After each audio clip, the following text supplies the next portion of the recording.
IVF ద్వారా మిస్క్యారేజెస్ని prevent చేయవచ్చా? ఖచ్చితంగా చేయవచ్చు. అసలు మిస్క్యారేజెస్ ప్రెగ్నెన్సీ లాస్ ఎందుకు అవుతాయి?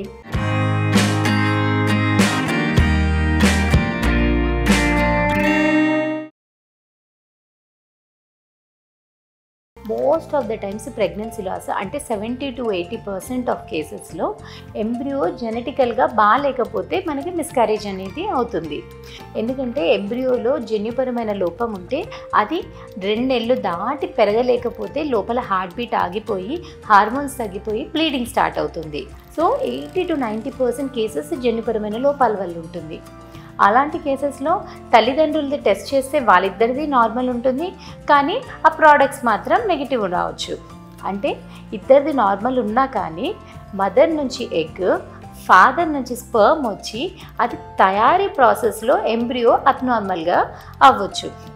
సో ఇలాంటి కేసెస్లో తరచుగా మిస్క్యారేజెస్ అయ్యేటప్పుడు అది కూడా ఎంబ్రియో అనేది జన్యుపరమైన లోపాలతోటి అవుతుంది అంటే మనం ఐవీఎఫ్ పద్ధతిలో దీన్ని ప్రివెంట్ చేయగలుగుతాము.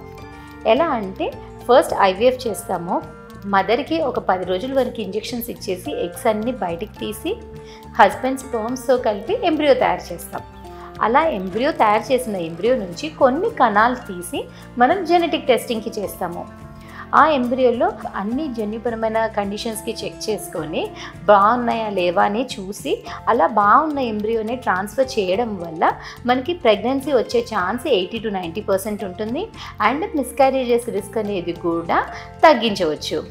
సో తరచుగా మిస్క్యారేజెస్ అయిన వాళ్ళు ఖచ్చితంగా ఫర్టిలిటీ స్పెషలిస్ట్ని మీట్ అయ్యి ఆ మిస్క్యారేజెస్కి కారణాలు ఏంటో తెలుసుకోవాల్సి ఉంటుంది. 80 to 90% జన్యుపరమైన లోపాలు ఉంటే దానికి మనం ఐవీఎఫ్ పద్ధతిలో 100% ట్రీట్ చేయవచ్చు. అండ్ వేరే కారణాలు ఉన్నా కానీ వాటి కోసం కూడా మనము ఖచ్చితంగా ట్రీట్ చేసి మీకు హెల్తీ ప్రెగ్నెన్సీని హెల్ప్ చేస్తాం మేము.